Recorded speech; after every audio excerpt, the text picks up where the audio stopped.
ને મિત્રો એક તમને આમ જોતા હોય તો એમ લાગે કે ઓહો આટલું બધું છે તો કેમ આપણે આ દાખલો કરશું, પણ હવે તમે ધ્યાનપૂર્વક જો વાંચશો ને તો તમને થશે કે આનો એક માર્ક તો આપણે લઈ જ લેવો જોઈએ. જો આપેલ ટેબલ અલગ અલગ શહેરોમાં MBA તથા MCA માં અભ્યાસ કરનાર વિદ્યાર્થીઓની સંખ્યા દર્શાવે છે. ઓકે, એટલે અહીંયા MBA ના વિદ્યાર્થીઓની સંખ્યા છે, અહીંયા MCA ના વિદ્યાર્થીઓની સંખ્યા છે. ઓકે, આ કોષ્ટકનો ઉપયોગ કરી બધા જ શહેરોમાં, જો ચાલો શહેર પણ આપ્યા છે, બધા જ શહેરોમાં MCA માં અભ્યાસ કરતા વિદ્યાર્થીઓની સરેરાશ, એટલે કે તમને આ કાંઈ જરૂરિયાતમાં છે જ નહીં, એટલે વધારાનું જ છે. મિત્રો બીજી વાત કે તમે શહેર કેટલા છે તો કે 1 2 3 4 5 6 અને 7, એનો અર્થ કે આપણે 7 વડે ભાગવાનું છે એ પણ ખબર પડી ગઈ. હવે રહી વાત આના સરવાળાની. હવે એક બીજી પણ વાત આપણે શોર્ટકટ અહીંયા જ શીખી લઈએ કે તમને ખ્યાલ છે કે આ બધા 4 અંકના છે, એમાં પહેલો અંક તો 1 2 1 1 1 છે જ બધે 7 જગ્યાએ. તો દાખલા તરીકે 7000 આવતા હોય તો એને 7 વડે ભાગશો એટલે એકડો પાછો આવવાનો જ છે. એટલે આપણે એક તો વિચાર લઈએ કે અહીંયા એકડો તો ફાઇનલ થઈ જ ગયો છે, ચાહે અહીંયા તો અહીંયા પણ આપેલ છે એટલે કઈ ટેન્શન નથી, પણ એનો જવાબનો એકડો પહેલા તો ખબર પડી ગઈ કે આ તો તમે જાણો જ છો. એટલે આપણે સરવાળામાં આ 1000 ને ધ્યાનમાં લઈએ એટલે માત્ર 3 અંકના સરવાળો જ કરશું આપણે. ઓકે, બીજી વાત કે તમને અંકોનો સરવાળો સ્પીડમાં અને ચોક્કસતાથી થવો જોઈએ, કારણ કે હવે આમાં સરવાળા અને ભાગાકારની જ વાત છે, બીજી કઈ વાત છે નહીં. તો જોઈએ 4 ને 3 7, 7 ને 7 14, 14 ને 8 22, 22 ને 4 26, 26 ને 5 31, ચાલો 3, 8 ને 3 11, 11 ને 19 ને 4 23 ને 30 ને 39 ને 3 42 ને 8 50, ચાલો હવે 5, તો 5 ને 3 8 ને 7 15 ને 3 18 ને 4 22 ને 24 ને 7 31. હવે આ 7000 લેવા જ નથી આપણે, બરાબર. 31 ને 1 વળી 3 એવું કઈ કરવાનું નથી, કારણ કે આપણે જોઈ જ લીધું કે આ 7000 છે અને એનું આપણે કરી, માત્ર પછીના જે અંકો છે એ આપણે જોવા છે. હવે તમે જ કહો 3101 ને તમે જ્યારે 7 વડે ભાગવા જાઓ છો, 7 ચોક 28, હવે જરાક અટકી જાઓ, આ બીજો અંક ચોગડો આવે એવું કોણ છે? બસ આ એક જ છે. તો હવે પછી આ આગળ જવાની જરૂર નથી. હા, તમારે અમસ્તું ચેકિંગ કરવું હોય, સમય હોય તો વાત અલગ થઈ ગઈ, કારણ કે અહીંયા તમને 4 વિકલ્પ આપ્યા છે, નન ઓફ ધીસ હોય તો તમારે આગળ જવું પડે. અહીં તો ક્લિયર જ છે. તેમ છતાં ચાલો આપણે કરી લઈએ. તો અહીંયા આવશે 3, આ 0, 7 ચોક 28, પાછા 2, આ 1, 7 તેરી 21. તો જવાબ આવશે આ 443. એકડો આપણે ગણ્યો નથી કારણ કે એના સરવાળામાં લીધું નથી. તો ઘણી વખત તમે ગણતરીની અંદર પણ બધી ગણતરી કરવી એવું કંઈ છે નહીં, કારણ કે એના કોઈ માર્ક્સ હોતા નથી. તમને જે વિકલ્પ આપ્યો છે એ તમે સાચી રીતે ઝડપથી જો શોધી શકો તો તમારું કામ પૂરું થઈ જાય છે. તો મજા આવી દોસ્તો?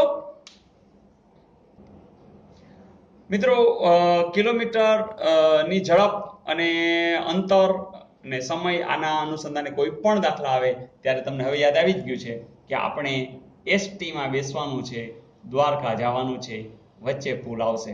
ફરીથી ST માં બેસવાનું છે, દ્વારકા જવાનું છે, વચ્ચે પુલ આવશે, એટલે કે ST બરાબર D. બીજું એના પૈડા એક આવું એક નાનકડું ચાલશે નહીં, આના જેવડું જ પૈડું જશે.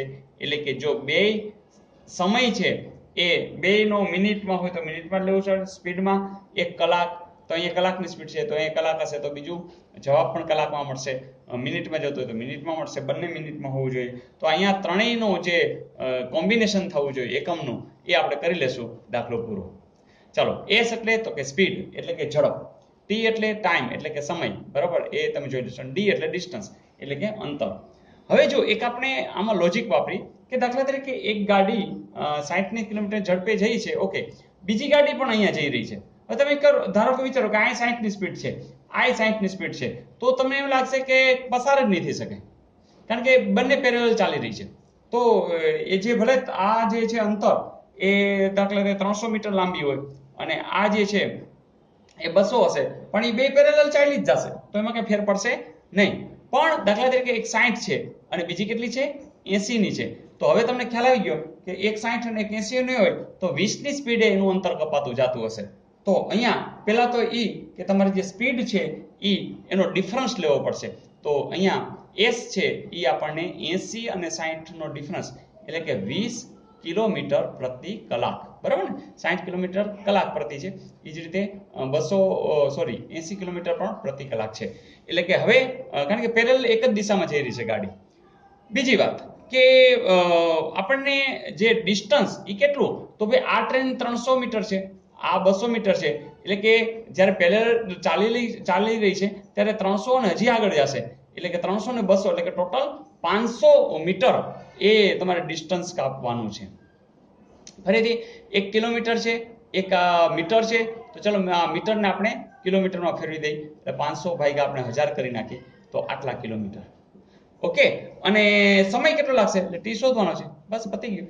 જોજો પૈડા બે સરખા થઈ ગયા. હા, કિલોમીટર પ્રતિ કલાક. હા, હજી એક છે પ્રશ્ન કે અહીંયા કલાક છે, એ જે જવાબ આવશે એ કલાક આવશે, એને તમારે મિનિટમાં ફેરવવો છે તો એ ફેરવી શકશો. અહીંયા પણ ફેરવો તો ફેરવી શકાય, પણ છેલ્લે ફેરવી તો કંઈ વાંધો નથી.